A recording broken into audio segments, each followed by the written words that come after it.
Evening all. If you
Good evening everyone, it's that hour on a Monday once again. Yes, that late hour, Andreas, but it's still here. I'm here on the Scrutineer, here for simnews.tv. We're here on GPVWC.com YouTube channel. Hello everybody that's watching, thank you for staying up with me. We are here to watch everything there is to know and tell you absolutely everything about the upcoming race on the WTF1 GPVWC Superleague. That's a mouthful. Every time I do it, it doesn't get easier. We're going to go through everything we normally do, so if you've never seen this before, we go through, well, the league itself. The Super League actually is unique, really. It's as close as you're going to get to real F1 in a sim racing environment. It's the closest team event you can get. It's the most realistic simulator. It's got back financials, you're doing different cars all the time, every car's different, every team's doing different engine choices, there's then new manufacturers, there's loads of stuff that goes on behind the scenes that we're trying to give you a small glimpse of in this show and generally tell you how good or bad some of these teams are doing at it. Thank you to everyone joining me already. Nice to see some people, familiar faces. There's Jordan, Dennis Carter, Andreas, Mike Bell, Edge Esports are here as well. I missed a few no doubt. Fabian, hello everybody. Nice to see you all at this hour. 18 of you, that's nice. Hi.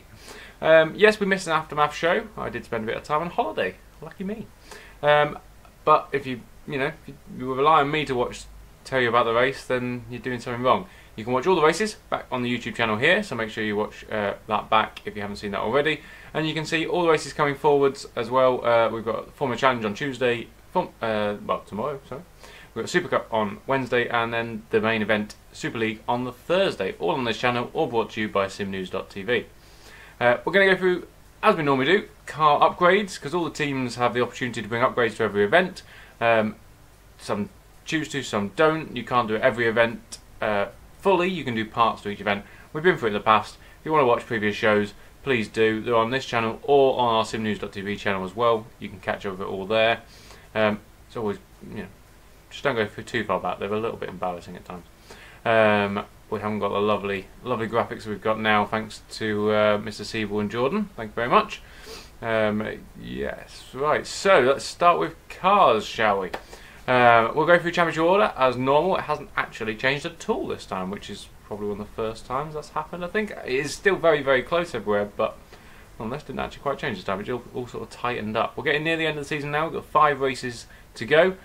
Monza being the next one on Thursday. So without further ado, let's start off with ACR.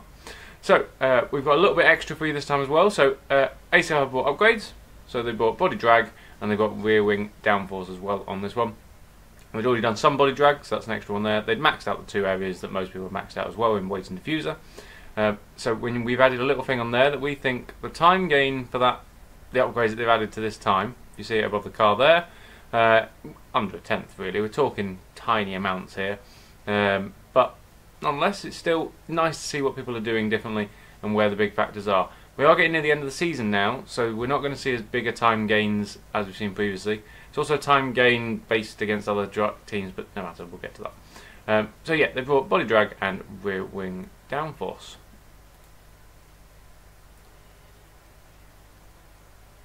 Yeah, Edge. second in the standings, caught up to ACR last couple of times I think now. They've also brought body drag as well, so they've got very similar levels of body drag, and they've also brought diffuser, which puts them up to the 100 now, which is the same that ACR has got there. So they've got very similar weight and diffuser and body drag, but Edge has done front wing and ACR has done rear wing downforce basically. They get like this stage of the season, as we get through the next few rounds as well, by the end we could end up with very similar. We started off with exactly equal cars at race 1.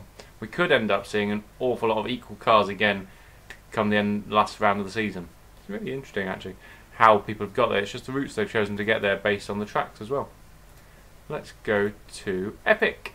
Sitting third in the standings. We went over their issues last time out. They've not managed to bring anything here, so we've got no extra upgrades at all on the car, so no time gain at all there. Edge Esports, it's time lost, right? More equals worse. Yeah. Yes, Edge. Well done. Okay. So yes, it's time gained, as in quicker, not takes them longer. Okay. Didn't think I had to explain that, but no matter. That's fine. So Epic didn't bring anything extra this time around. They did bring upgrades last time out, but couldn't really do a lot with it considering their engine situation. If you don't know what I'm talking about, watch the race. Evolution, they brought an upgrade here, so they brought body drag as well. With the body drag levels basically the same now as the teams that were above them. They've also done some front wing and rear wing previously, and they've also maxed out weight and diffuser, but they've only brought the one upgrade here. Hawkeye, haven't brought anything extra here, so they've still maxed out weight and diffuser, and get in there with the front wings. You'll probably see that maxed out next time out, but it's then going to be interesting to see which other area they've also picked to start developing now. Will it be the body drag? Will it be the rear wing? There's sort of two areas that most people have chosen to do so far. Norton, they've also brought upgrades this time out though, so they're still doing weight and diffuser. So they're getting there now though. They got to 94% on both of those areas, so they probably will finish at that, I'd imagine. So they won't, so they won't be trying to get the 6%. To get 6% is still going to take them as much time as it did to get the 31 they've had there. So it's not going to be worth doing. I'd imagine they might do, I suppose, because they have got. But I'd imagine you'll probably see them do front or rear wing, or maybe even the body drag, depending on what they want to do. Although those people have done that probably for Spartan Monza. Adonis, they have brought an upgrade here, so they brought it to the front wing downforce. As you can see there, they're now at 38. They've done body drag previously and rear wing downforce, and they've maxed out weight and diffuser. Eval have brought upgrades here, so they're sort of slightly off sync with everyone anyway, but they do have some rounds where they do bring an awful lot. They've done quite big upgrades on the rear wing downforce and the diffuser, so the weight was at 90 already, diffuser at 83, probably worth one more upgrade on that I'd imagine, looking at the other teams, but has gained them compared to some of the gains that some of the other teams are making. It's a pretty good gain when you're gaining 0.2 of a second, so that's a pretty good upgrade there. Let's bring flag to flag into the equation. They've not brought anything, but for some reason we're going to a time gain. Maybe a small error there, but could just be the fact that everyone else. Anyway, no matter, nothing extra on that car. They've maxed out weight and diffuser anyway, and they're doing front and rear wing currently. Nice to see the debate in the chat with some previous drivers maybe. We've then got Red Archer. So they've maxed out weight and diffuser already, and they've brought an upgrade to body drag, so that's now at 37. They've also done 37% on the front wing, but they haven't brought an upgrade this time out to there. So that's, they've got one extra they probably will bring next time out. So that's brought them a little gain as well. Again, very small gains when you look at the times there, but you have to still do these upgrades, even though they're costing quite a bit of money in R&D to get such small upgrades. You still have to do them because everyone else is doing it. It's so close. Like some seasons we've seen a lot of teams already tail off. So in previous years, a lot of teams had stopped developing at this stage, particularly mid to lower ranking teams, or teams that are quite secure in their position. You might sit in, like, if you were 4th or 5th, you're probably quite secure that you're not going to get caught by the guys below. But actually, because everybody's still developing, you have to keep developing as well, which is costing everybody. It'll be interesting how that impacts next year, maybe, for some of these teams, because normally you'd see some teams that are lower down the order, who then try next year to bounce back, might not be able to do that because they haven't got all the points and upgrades they're having to use it this year. Storm, they've brought nothing to this one, so they've maxed out weight. They've not maxed out diffuser yet. They've probably got one more upgrade on that. They've got the front wing downforce and body drag they've been doing bits on, but they've still not added anything this time out. Missouri have added upgrades this time around, so they've brought front wing downforce and rear wing downforce to this. The first time they've done rear wing. They've basically maxed out weight and diffuser already, and have previously done a body drag but haven't brought an extra upgrade to that one this time. Yeah, I love all the loving all the banter going on in the chat. Nice to see Michael Ayres and Dylan around. Mad Cape, not at the back. They've not brought anything this time out though.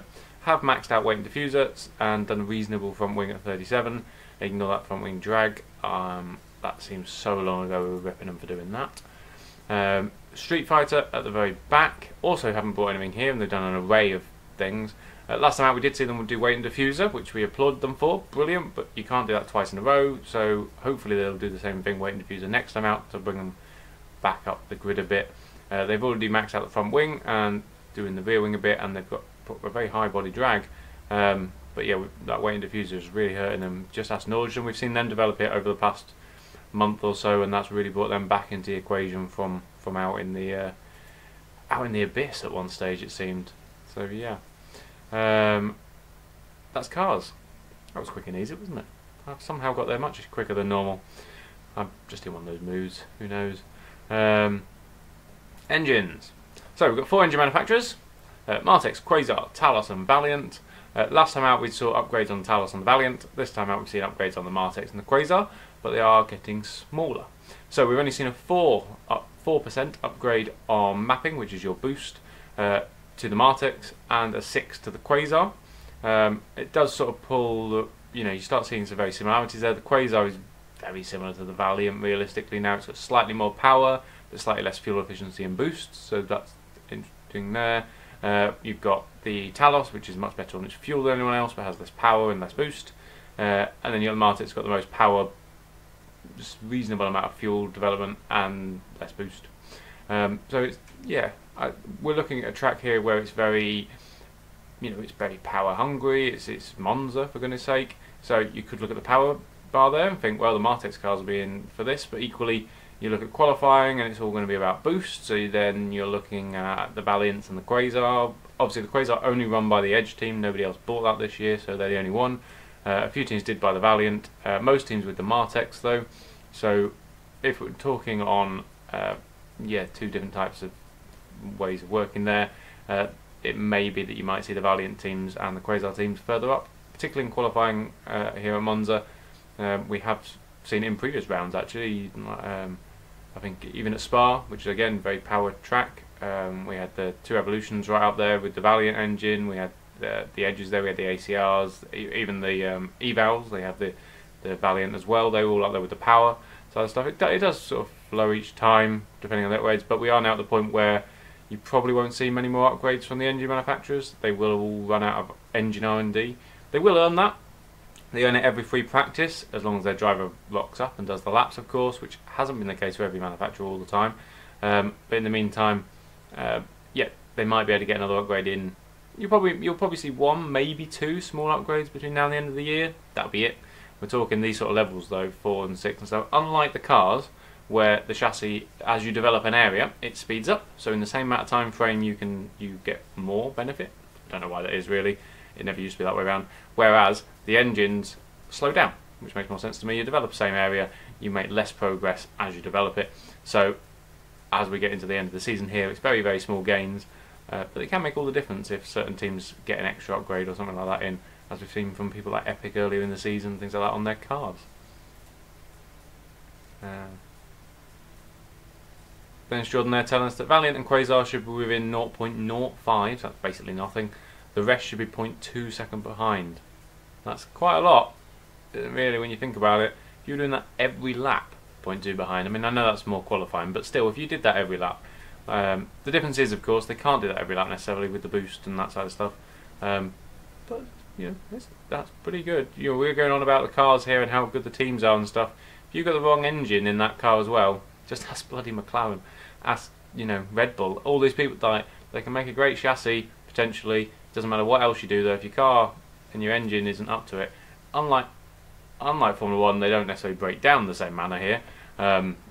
unless you're like, you know, driving a Red Bull or Liam de Wall at Monaco or anything like that. Then other than those people, yeah, it's quite. It would highlight to me that presumably they picked up manufacturer. I don't know how other engine manufacturers work.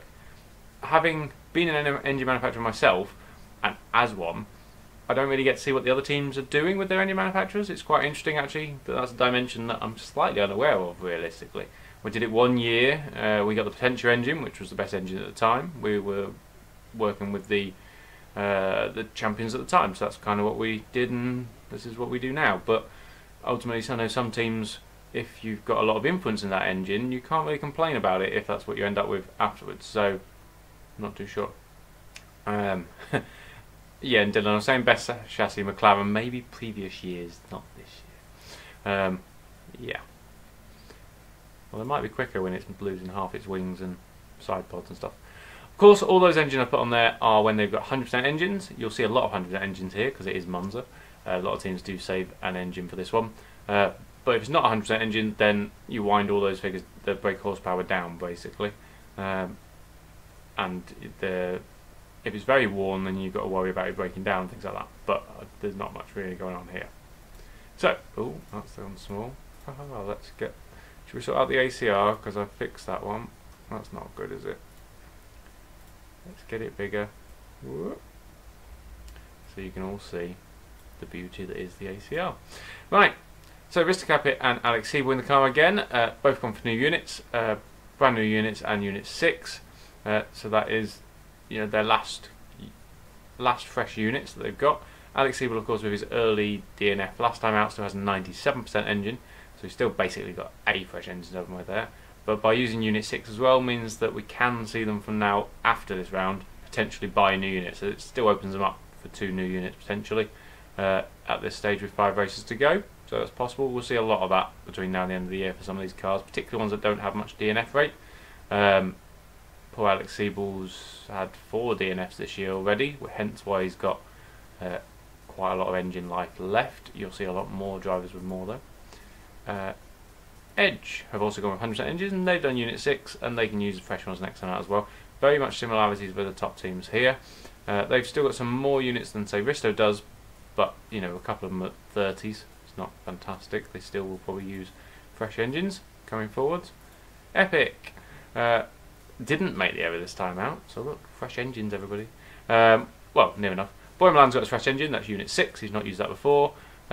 Fournier, we're saying, yeah, Unit 6. He did buy a Unit 7 as well, which I think is actually what he's probably using. Nonetheless, he's got a unit he's used once, so he's on 70% there. Yeah, they did buy one and use it previously. He was the first one to do that, actually. But still, nonetheless, 70% can make a bit of a difference around here, but not by a huge amount. We're not talking a really worn engine like they had last time out. It'll feel like a godsend to them this time. Evolution, 2 new units, Unit 6s, so they've got the opportunity going forwards as well. Still got a few engines there that they can use in the 70s and 69. Hawkeye are too big, aren't they? I should have really looked at this beforehand. This isn't clever, Mike. Come on. Let's make Hawkeye small so people can see. So, with their new lineup, well, new from last time, Liam de Wall and Ricardo Costa, they've got 2 new units, Unit 6 as well. They can use fresh ones going forwards, basically. Liam does have, having taken over a seat that wasn't particularly used that well, he still has a 93% engine as well, and a 69, and Costa has a 79 one as well. Norton, they've got 2 fresh units, so that's David Fidek 100% and Alex Cooper 100%. That's their last units used, so they can then buy future ones if they want to as well. Of course, buying one does cost them £1 million each engine, and gives you a back of the grid for that time. So basically expect people to try and use them at tracks where they've probably got a back of the grid anyway. That's what people normally try and do. So that's why the rule came in that you had to use all 6 in the first place. People tried to avoid having back of the grid penalties earlier on. Right, so Adonis, they've got reasonably fresh engines. Ethan has chosen a 100% engine, which is Unit 4, which is his last one. Whereas Yuri has an 89% engine. He still has a fresh engine as well to use somewhere down the line, so he can't buy fresh ones yet, but yeah, it's pretty fresh, 89%. There's not a lot difference in that one realistically. Oh, the eval's small as well. These were all the ones I did last minute changes to. Apologies everybody. So we made a small change to this one because actually Right Kilk and RELIABUTY they both have fresh engines in the eval, but Right Kilk has bought Unit 7. So although there was apparently an error on the system where it didn't let them do it, they've since bought Unit 7, so it's paid £1 million for that unit, and they end up with back of the grid penalty for Kilk as well. So Argo's using Unit 6, which is his last one, so he hasn't bought a new one yet and doesn't have a back of the grid for that reason, but Kilk does.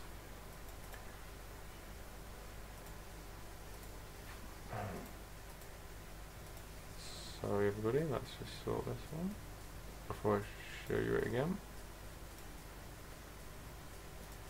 Right, flag to flag. Now, driver wise, your guess is as good as mine realistically. Mark Hutchison will be in that car. Both the cars have used Unit 6, they both got 100%. I know you guys are in the chat, so it'd be nice to know. Michael Ayres either went on holiday or got dropped. I suggested he got dropped. His record suggests he should get dropped. I'm hearing he's probably back in the car.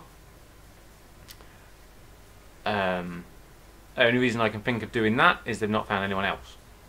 They put Cameron Rogers stepped in himself, also DNF'd, so probably not the best option in the world. Michael probably got lucky in a way that they didn't manage to pull over one of their top drivers from somewhere else to be able to jump in that car and do a better job. We've seen it in some others, so we've seen it in some other teams where some people have jumped in. So for example, Simracing jumped in the Evolution. There was then question marks over people's seats there, and in other teams as well. We've then seen Brewer jumping in the Mad Cape, so there's question marks over that seat as well now because he's doing very well. So it's actually Michael maybe got lucky. Is Michael the better option being back in that car? I'd say no. I'd say you're going to get a DNF out of it, but you're getting DNFs out of someone else as well. So I suppose, fine. I'd argue though, try somebody else. There's a whole 2 series and an academy series below.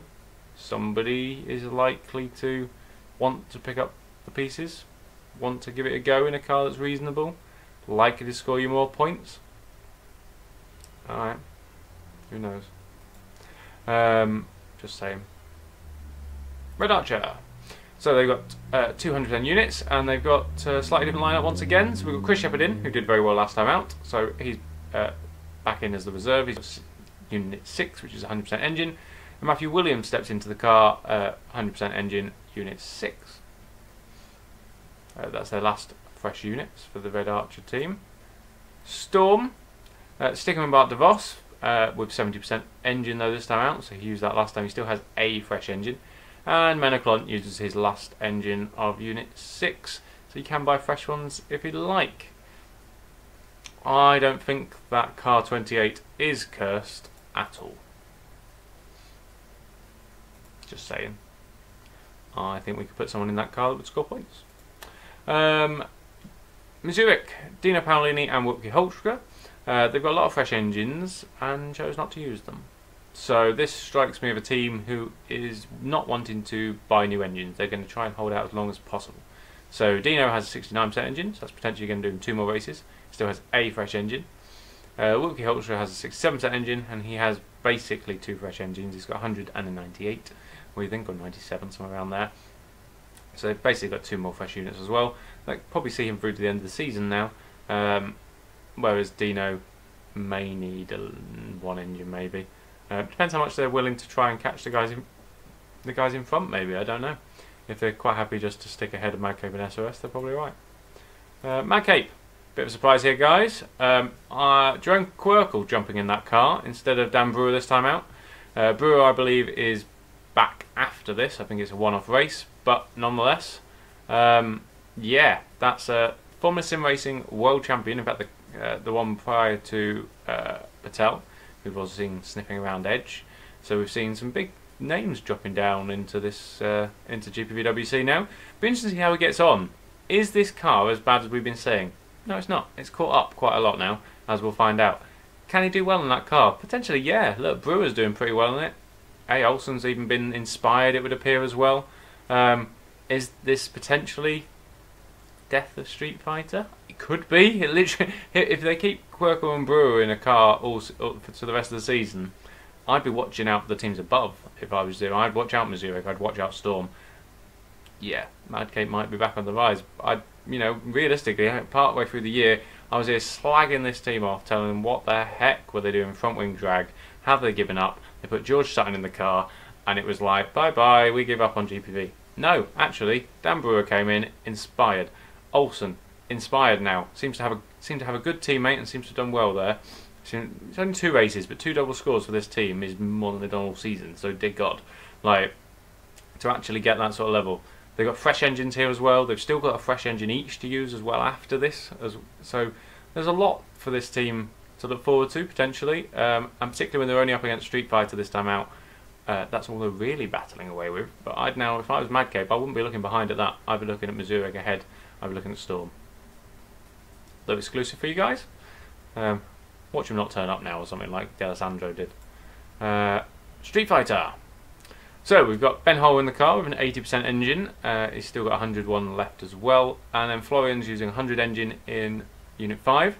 So again, no Franchik. We've got Ben Hole in the car for what I'm told is the very last time. So it's something like 65 races I think he's done in Super League now. Granted, the majority of them he didn't finish, but he started 65. Particularly this season. So let's see if he goes out. Maybe going out of a bang is the wrong way to put it for you, Ben. I'm sorry. I know you're probably watching. Let's hope you don't go out in a bang like last time. I did think when watching the broadcast last time out, the slow picture of the Street Fighter on fire was very much a symbol of its season so far. I think it was, wasn't going well. So who goes in the car after him though? It'll be interesting for the rest of the season. That's it's a good 4 or 5 races after that. So that could be exciting as well. Might need somebody decent. Now Madcape are fielding decent drivers as well. Otherwise, this team is really... It's mad to think that this team is realistically on the brink of a relegation here. When you look at the sponsorship. And the driver as well. Like, it's a shame. I'm surprised less comments in there, but hey. Backward in T1 incoming. As long as you make it to T1, we're fine. So, tyres.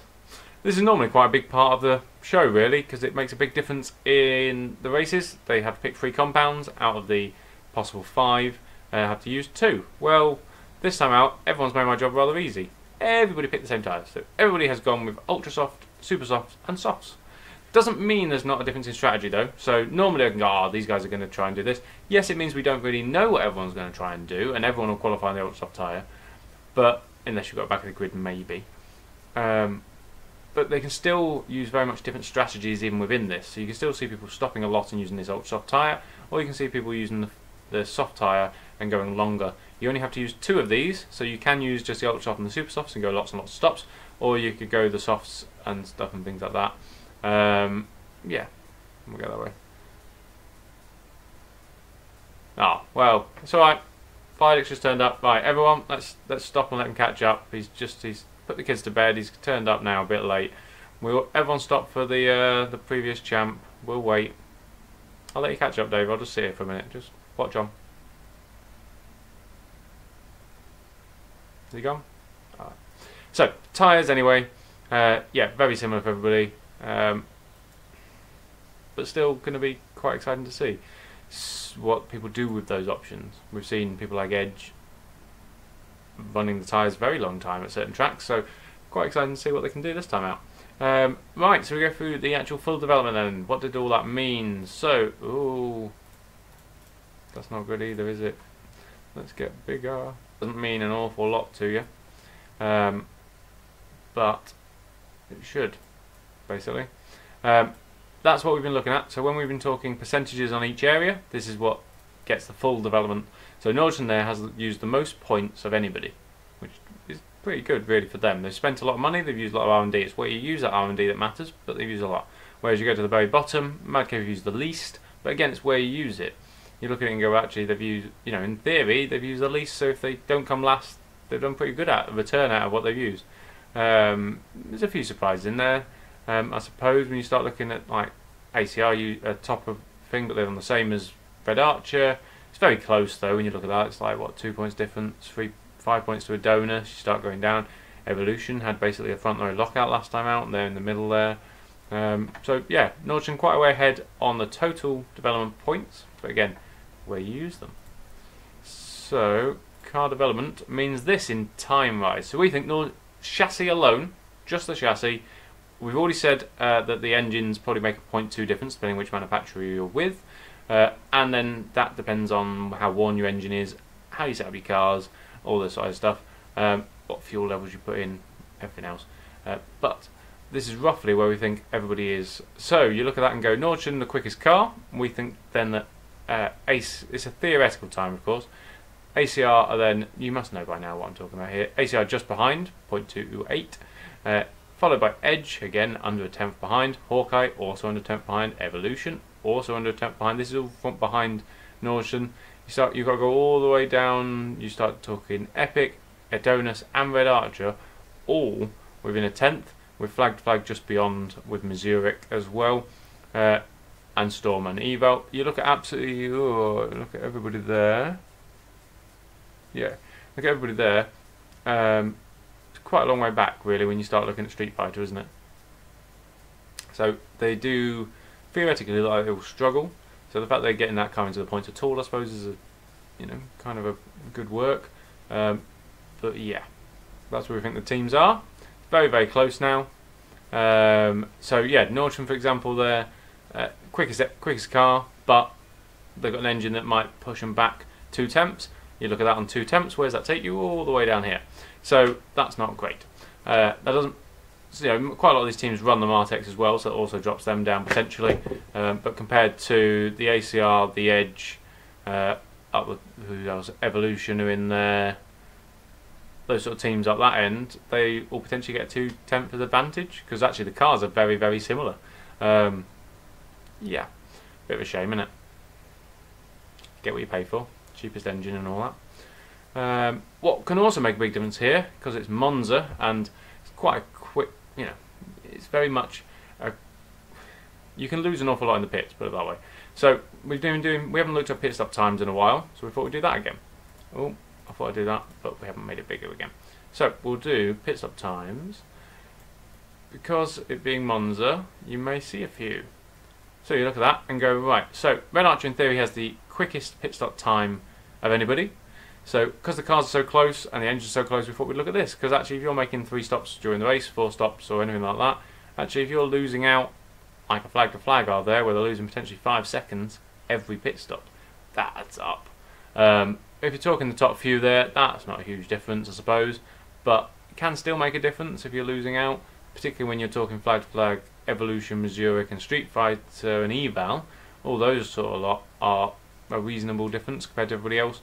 So to me that makes a big difference. I'd say time-wise, so it's not 5 seconds difference, it takes 5 seconds anyway. So compared to the 3 seconds, so it's a good 2 second difference still, which adds up a lot, basically. The more stops you do, it would suggest then that the guys, like we've already seen flag to flag doing this year, trying to do much longer stints, work to their advantage in places like Monaco and stuff, may not work quite so well here where you can overtake. Yes, Jordan, I would definitely recommend feeding the mechanics. Give them a few more Freddos. That worked for a team, apparently. Didn't it?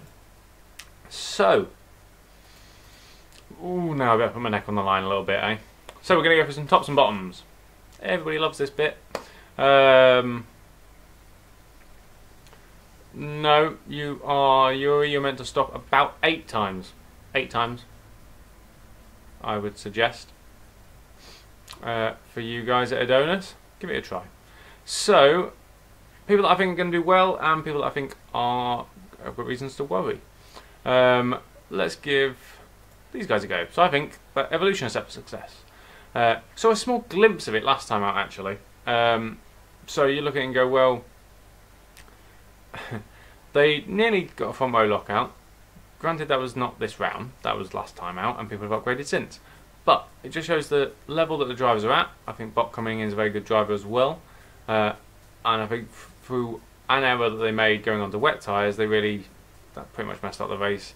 And then of course there was the crash with Burlack and everything else for Jordan. But as a team, they seem set there. The car's right up there. They've got the good engine. They seem to be there or thereabouts. They've got 2 drivers that seem to be working quite well together. They've got fresh units like everybody else. Why not? Let's give Let's give Evolution a go. Even sorry. I think they're going to be my top one this time out. I think why not? They've got all the things already there for success. They were last time out as well, realistically, and it was only through strategy choices and a few driver errors that they messed it up. Actually, the team itself is set up for success, and I think at some point it's going to come together, and I'm thinking that could be here.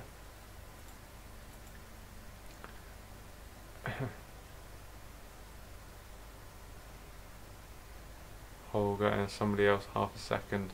Ben Hall, if you gain half a second, you're still behind, mate, which is a sad, sad fact. Because you've also got the Martix engines, that loses you 0.2 as well, so actually ends up about 0.7 behind. So, yeah. Bottoms. So we think people who had set for success and now got reasons to worry. Some of these won't surprise you at all. Some of these I've vaguely spoken about a bit already. Let's give this one a go. I think Storm Racing have got big reasons to worry. Now, on one hand, I'm going to be a bit contradictory here, in that Bart Vos, very good driver, worked with him before. He was actually my test driver the first year I was in Super League, so I very much know he knows how to set up a car. Driven for Kerno, done very well. In fact, he was Dan Brewer's teammate as well. So yes, he has done great stuff, and putting him in the car is probably one of the best moves they've done all year. Why he's not put in the car next to Liam DeWall though is a different matter. Like, I'm told that was it's completely legitimate and completely fine. I've been very vocal on the Discord as well, and yes, they've not broken any rules to do it. And people have gone, well, Storm were okay with it. Why the fuck are Storm okay with it? They've lost their best driver. What are they thinking of? Like, why would you be okay with that? It's a team you're competing against. I cannot get it. I don't even know who's running this team currently, because the owner isn't about. If it's Menno, that's a problem, because he owns another team. If it's somebody else, then they need to step it up and really think about this team. Menno's still sat in that car. I've told you before, and other teams have listened. We're not going to get anywhere with you, Menno, in that car. I'm sorry, you're a great advocate for the league. You really are a great guy. You're not a Super League driver anymore, though, mate. I'm so sorry. Get yourself down to Super Cup. Ben Hall's doing the same. He understands, belatedly, but he does eventually understand. You need to as well. It's much harder potentially when you haven't got a manager around telling you you're not doing a great job. Maybe, don't know. But I worry for this team, not just for this round. I worry if they're going to be on the grid next year, because just saying, yeah, our best driver can go to another team, we won't look for another driver, we'll just promote our reserve driver, which is great, but we'll still stick with the driver that scored us 0 points. The only driver to have scored you points all year, bar last round, had left the team and they'd allowed them to leave, and apparently were fine with that. They were apparently asked and were absolutely fine with it. Wow. Yeah, just... what are you doing? They're not going to be on the grid next year. This team does not, if it carries on like this, they will not be there. And to be honest, I wouldn't be sad to see them go at this stage. It's a shame, because the team a year or two ago was a good team and were looking like they were going to push like Evolution and Epic are doing now. Storm, as they are now, really not. They would have to make wholesale changes in this car, and like I say, I think they're under pressure of being caught from teams below potentially. I think the only way to say this, keep Bart DeVos in that team, great. Should have kicked up a fuss about Liam DeWall. Should go out and find another driver and get Menno Quant out of that car, basically before he crashes into more people, rather than actually scoring any points, because that's just not going to happen, sadly. As much as it's a nice idea, and you probably want to score some points this year now at this stage, at some point you throw the towel in and go, the team's better off without me. Because the team aren't going to kick him, because they're not around, basically. Anyway, sorry, that was my little rant. Sorry, Michael Edge, you thought this was going to be family friendly. Well, you can fuck off as well. So, let's go to reasons to worry. These haven't been around for a while. Red Bull, Street Fighter. Yeah, they've got a lot of reason to worry. Not necessarily because of themselves, although they're doing a very poor job at everything, but they've been doing that for a while. The biggest difference is that their competitor, Madcape is now doing better and looks like they're trying to move forwards with it. Yes, I'm told this is Ben Hull's last race. Yes, there could be somebody, well, there has to be somebody better getting in the car. But that's not this round. Is that too late at this stage to do anything in the situation they're in? It's a shame, but I just think that, yes, this is Ben Hull's last race. Great, you know, good luck to you. But at the end of the day, it's not good enough. Like, it really isn't. The whole season's shocking. If you like, just absolutely shocking this season. They're 5 races away now, and it's an embarrassment at this point. If I was working at Red Bull watching this, I mean, it's shocking. But maybe they don't have reason to worry. Maybe they've just got a big bank account at the end of it, and it doesn't matter to them. I don't know. The other question, of course, I would be questioning at this stage is, legitimately, maybe Rudy, they're right. Maybe they have given up. If they've given up and they're going to potentially be at the bottom of the relegation, this then does a big question mark for the league as well. And at this stage, I think I'd bring this up. If they're bottom of that relegation, because there's a few teams below, but they don't count because it's their first season, so the way the averages work. So realistically, it's between Street Fighter and Madcape. If this team is below them, which they are now, not just in the standings, but over the 3 years as well, they come bottom. There's some legitimate good teams in Super Cup that could come up. The league drop Red Bull, which is a big sponsor, down to Super Cup. Would Red Bull hang around? Would they want to be part of Super Cup? Would they care about Super Cup? It's a great series, but let's be honest, it hasn't got the exposure that Super League has. I would worry on that basis, but then, you know, if I was admin and purely just the league, I'd say no, they have to stay in. But then no reason to worry, and that's not very fair on everyone else, is it? But then we've seen in the past before that doesn't always work as well. You do have to make some league decisions.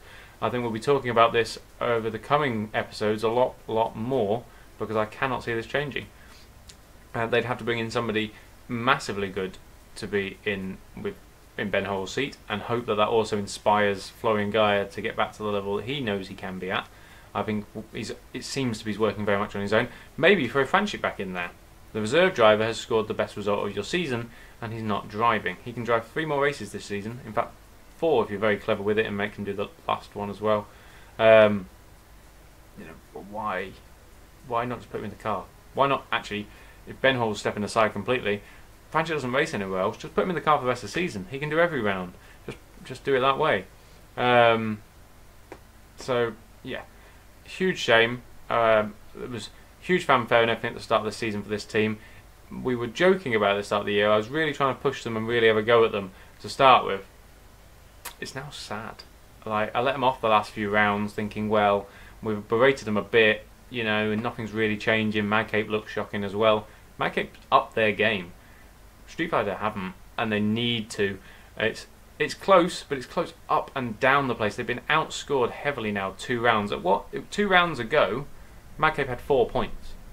Like, they've scored a lot of points in the last 2 rounds, and this team, Street Fighter, just aren't. Florian's picking up the odd one here and there. It's not good enough.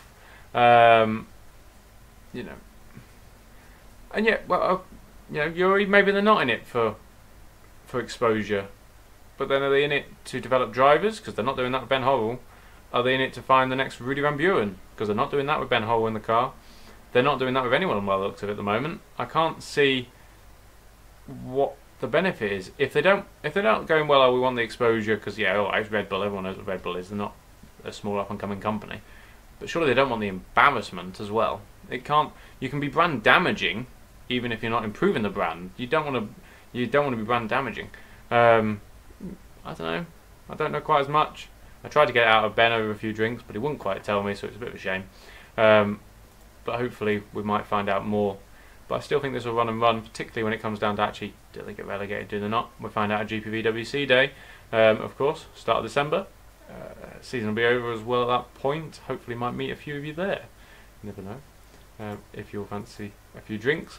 No doubt. So they're my 3 that I'm going to stick with this time out. We've got Evolutions, I think, are set up to do success. Storm really have got an awful lot to worry about, but could still score quite well in the hands of Bart DeVos. The car's not that bad. and Bart DeVos is a good driver, but as a team, I'd worry about them long term. And then Red Bull, just nothing's changed, so why would you expect anything else to change realistically? You know, put it this way, if ACL Zack Speed were down where Red Bull Street Fighter are now, I would be sweating it at this stage. I've luckily not been in that position, but I would be absolutely bricking it, thinking that we would lose everything. So there you go. I'm sure a lot of teams would as well. Most teams haven't got the problem of certain sponsorships and money necessarily at this point. Hopefully they will very soon. I imagine a lot more exposure coming in. There's an awful lot happening. It's a great series to be part of. There's an awful lot of a lot of views, a lot of sponsors looking at that sort of stuff. It's fantastic. A lot of upcoming drivers. The fact we've got so many former sim racing drivers coming over and having a look as well. We've got Drome in there. Brewer's raced before now. We had Sim and Chicken before. Patel now racing at ITC, but also as the engineer for Edge here in Super League. There's some really top guys that are merging between the two.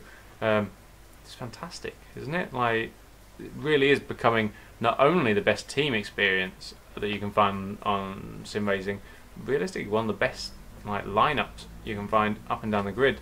It's brilliant to see, and I can't wait to see what happens in Monza, which is Thursday. So you can watch that on this channel. It starts at 8 o'clock British summer time. It does start at 8 o'clock, not 10 past like this. It does actually start then, I hope. But qualifying before that, so the actual broadcast starts at 7:30, and that's for the Formula Challenge on the Tuesday. You can watch the Super Cup, the feeder series to Super League on the Wednesday, and then the Super League, the full event, on the Thursday, including qualifying and everything else into that. Yeah. Reasons to worry, Alex ISP. Well, potentially. It wasn't Alex, what he's referring to there, guys, if you haven't seen it, Alex Siebel's disconnection rates and his that side of stuff. Actually, it was a different car that lagged into him this time out, so the last two times, that's two. It's interesting actually with Siebel that he's had 4 DNFs that realistically aren't his drivers, as a driver's fault. Still leads the title challenge. It's quite scary for everyone else. Surely if he'd done those 4 races, would he almost have the title sewn up by now? He's not finished outside the top 2 when he's finished. That's scary. Maybe Rudy, you're in the chat. Maybe you should come back, give him a challenge, eh? Who knows?